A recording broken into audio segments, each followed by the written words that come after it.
Into the Danny, May 11th, 2026, Monday, and we're here for E.T. Adventure. It is the first video that I am making of a new ongoing series. I'm thinking of putting a video up maybe 1 to 2 times a month. I don't know what I'm going to call the series. I think I might just call it ride analysis or attraction analysis, where we visit one attraction at the theme parks and we just go through it. We talk about it. I'm going to give you some history on this ride after the ride. And of course, as you know, in Disney, I can film on the attractions. In Universal, I cannot. It's company policy, but I can at least walk you through the queue and gift store and all that. Okay. You can watch this video, then after go to another video where maybe Universal's marketing team put up some footage of the actual ride. Okay, guys, please like, subscribe. Let's roll. Okay, guys, here is the front sign. This ride is actually located in DreamWorks Land here in Universal Studios, Orlando, Florida. And here are some of the height restrictions. Green, you must be this tall to ride, and then to ride with, you must be this tall to ride with somebody. So the sign tells you right here, if you are below the red sign, the red limit, you got to ride with somebody. To ride alone, you got to be at least this tall. All right, just spoke with one of the employees here for Universal. 34 inches, you need to ride with somebody or less. 48 or higher, you can ride alone. So basically anything under the green, you probably got to ride with somebody. Okay, walking into the ride, obviously E.T. extraterrestrial, inspired by Steven Spielberg, who created the film, directed the film, scored by John Williams, one of the greatest movies of all time, in my opinion. Typically, the wait for this attraction, even on busy days, is very, very low. So right now it's at 10 minutes on a busy weekend, busy, maybe an hour or maybe even 45 minutes. So here's the entrance. There you go. Here's some of the posters. You got E.T. Here's another one. Him walking in the sunset. Beautiful. Very cool. So many memories filming and so many memories in this line. It's incredible. Since my childhood. And then here, if you look at the TVs, they're actually playing footage from the movie and sort of the behind the scenes and how it was made and whatnot. And like I said, when I get off the ride, oh, we're going in. When I get off the ride, I'll give you some history on the attraction. Again, so we're walking in. Now, the one thing about this ride that is amazing is the smell. If you bottled up nostalgia and sold it as a perfume or a cologne, it would smell like this attraction. It's unbelievable. Oh, the lights are going off. All right. So, not sure if I can show this, but I will. This is not on ride, so I guess I can't show it. Again, the music is just all time.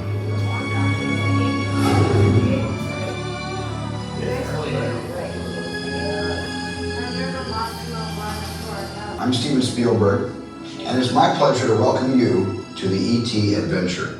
But I'm afraid we don't have much time, so I'm going to cut right to the chase. Wow, look how young Spielberg is. Now, we've just received an urgent message from E.T.'s teacher, Botanicus, calling for E.T. to come home right away. You see, a big problem has developed 3 million light years away on E.T.'s home world, the Green Planet. E.T.'s friends are in danger because their planet is dying. Remember what E.T.'s friends look like, because it's going to be up to you to help E.T. find them once we get him home, and there's not a moment to lose, because only E.T.'s magic healing touch can save his friends and bring his planet back to health. E.T. must go home, and only you can help him. Steven. Ah, E.T. Trouble. That's right, E.T. So why don't you show these people how we're going to get you back to the Green Planet? You and E.T. will be making your 3 million light year journey on these bikes, but don't worry, you don't have to pedal. But you will need and interplanetary passport. So, before you leave with ET, tell your first name to one of our assistants. That music is They'll just give you your pass. the best. Sounds like ET's ready to go. So good luck, everyone. Just bottle it up. Remember, ET's counting on you, and so And sell it as a cologne and call it nostalgia. it's up to you to save this planet so that he may visit us again. Thanks, greatest director of all time. Really appreciate that. Okay, now we walk in further and we see all of the artwork from the movie. We got E.T.'s ship right here. We have E.T. and a very young Drew Barrymore. There she is. We have Elliot. We have E.T. staring off into the stars. We have E.T. seeing Elliot fly away. My personal favorite scene of the movie is the flying scene, which is this one. So, very cool.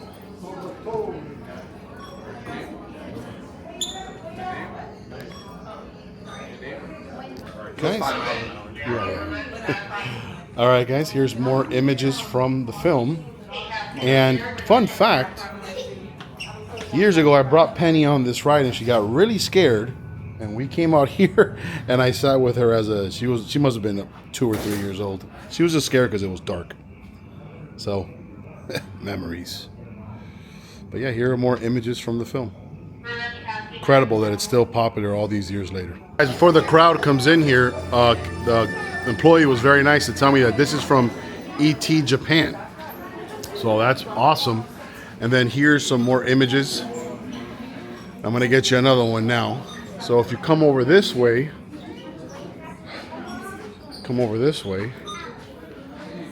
this is from E.T. Hollywood. I don't want to get in the way of the guests, but this one right here, that's from E.T. Hollywood right there.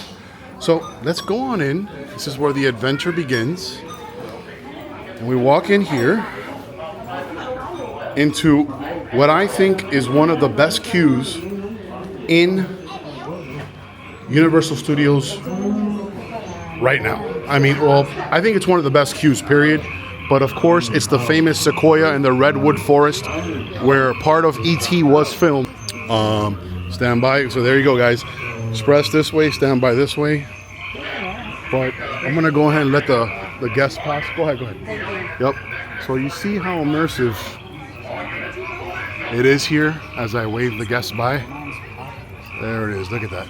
Just look at how immersive it is. The tall redwood trees. It's just so awesome right now. All right, we continue. You hear that? That's from the movie. It's when the federal government is looking for E.T. and the kids.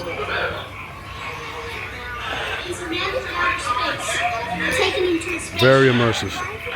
Good AC too. Again, little nuggets from the movie.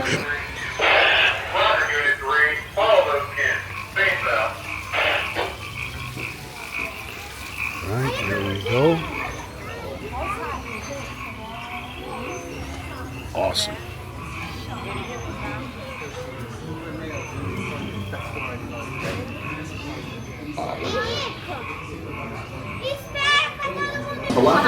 I'm just getting this right here, and then I'm photography or video recording. there. You go, guys, and there's where you go in to take flight with Elliot. Okay, so that is the queue. In my opinion, the best queue of all of them, of any theme park. I mean, it is absolutely beautiful. The only one that really rivals it, in my opinion, is keep saying my opinion, is Harry Potter's the Diagon Alley, Gringotts Bank, and the Wizarding World Castle are the only two that really rival it in queues. The Wizarding World Castle is unbelievable. So, but this is such a classic, nostalgic ride. Now, I did speak to some of the employees, and they said that I can't film all the rides. The only rides that I can't film are the thrill rides, because if I'm holding this camera and I hit a loop on the Velocicoaster, the camera can go flying and hit somebody. So that makes sense. This ride here is very slow, but by what the employees here at Universal were saying They said, yeah, you can film. It doesn't have any flash, so go ahead. Then I did some research myself, and I looked it up, and there's a no, so I just decided I'm not going to film on the Universal rides. But either way, this attraction for me is a 10 out of 10. Not only because of the nostalgic factor, but it's one of the best themed and just a fun ride. It's not a fast ride. It goes about 5 miles an hour, according to the employee here, who was very nice and generous to give me some useful info. Okay, once you exit the ride, this is your exit. Whoa, that's the filming room. So we're gonna go this way to the gift store, and it's also the ET photo spot. So you can pick up your photo on the attraction. Let's go in here and check it out. And again, before we go in the ET small gift shop, I'm just not gonna film on rides at Universal. That's what I see other vloggers do, and it's worked out well for them. I don't wanna film on only slow rides, and then a Universal employee sees it, and their marketing team or something sees it, and then I'm banned. And then it's a pain in the you-know-what to get unbanned. So, yeah, I think that's a good policy. Okay, guys, here we go inside the ET gift store. Oh, that music, man. You just gotta, let it soak in. Here's some plushies. Awesome. Again, I love this Spirit jersey.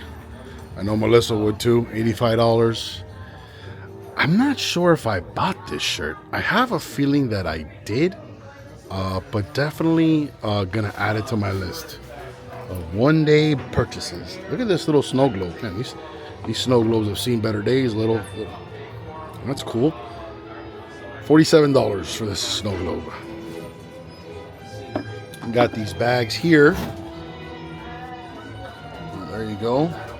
Another shirt. You got more plushies here. The plushies will cost you $25. So that's pretty cool. Come over this way. We have these 80s themed jackets. That's cool. That's gonna run you $100. Whew. Maybe that's the Steven Spielberg tax.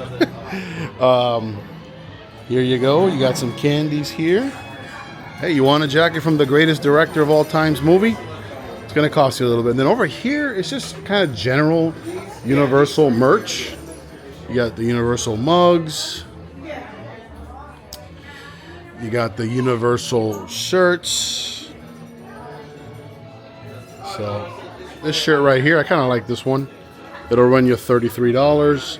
And then again, more Universal merch. All right, and here is where you visit to pick up your ET photo, and you can also take a picture where it looks like you're riding the bike over the moon. It's this over here, guys. I really like this mug. It's a beautiful mug. $20. Not bad at all. Really like it. Would like to buy this, man. It's the mug. Guys, here's another mug from ET, extraterrestrial. Super cool. $20, bro. Yep, $20. Very nice mug. Okay, I'm reading off the internet here to give you a few facts about the ride on the attraction. So here we go. Opening Day Classic. When it was debuted in June 7th, 1990, it was one of the flagship attractions for the grand opening of Universal Studios Florida. Today, it is the only ride from the park's opening day that is still operational. Wow. I had a feeling about that. Okay.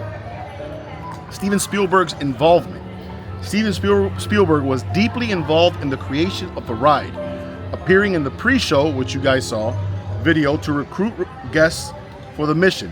He famously stated that as long as he is associated with Universal, the ride will never be closed. Wow. Custom score, as I've mentioned, John Williams, the legendary composer of the film's music, returned to compose and conduct entirely original score specifically for the attraction, which swells as the bike takes flight. If you guys don't know about John Williams, he is literally the Beethoven, and Hans Zimmer is the Mozart of the film music world. Movie soundtracks being my personal favorite form of music, followed by classic rock, and believe it or not, EDM, number 3. So that's really cool. John Williams did an original score just for the ride. The E.T. score, I would say, is one of the 30, 40, 50 greatest movie scores of all time. Okay, look at this. Look at this fact. The signature scent of the ride. One of the most famous aspects of the ride is its distinct smell. The interior forest queue is infused with a specific pine and damp earth scent that has become a nostalgic hallmark of fans. 100% true. Great addition. Last little general nugget and historical fact here. Unlike traditional dark rides on tracks, E.T. uses a suspended gondola system. This allows the ride vehicles designed to look like the film's 10-speed bicycles to swing outward and soar over a miniature city and through the stars. God, that's awesome. And that's gonna do it for today. Still one of my favorite attractions. I knew that it was impossible that scent was just there just because it was there forever. I didn't know it was actually infused. I know the theme parks do that for other attractions and hotels and stuff like that. Like the Grand Floridian in Disney, when you walk in, there's this wonderful smell that you hit. It hits you once you walk in. So that's pretty cool. Still one of my favorite attractions. It's definitely an attraction where if you're under 30 years old or you're even under 25 years old, you don't understand the significance and the impact of this film. Millennials, this is, obviously one of the films that we as children watched, and not even really us, because we were very young when this movie came out. I believe E.T. came out in 84 or 1. Let me check.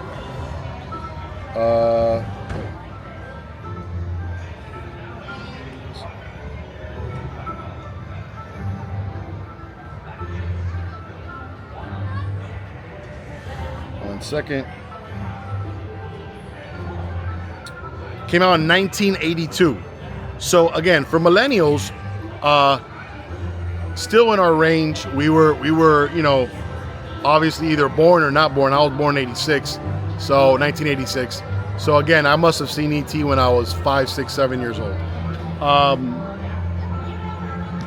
Is it one of Steven Spielberg's 10 greatest films? Absolutely. Top 5? I don't think it's top 5, but I can see why people have it in their top 5. He is the greatest filmmaker that ever lived, so he's got a lot of masterpieces. Do I consider, and people who know me from my movie opinions, do I consider E.T. a masterpiece? Yes, I do. I think it's right in that threshold of masterpiece, great film masterpiece. So yeah, I do consider it a masterpiece. It's not a runaway masterpiece, but it's a masterpiece. Either way, thank you for watching. Like and subscribe. Please smash the subscribe button. I want to keep growing the Into the Danny community. Thank you for watching. Thank you for every comment and subscription. And I will see you guys on the next one.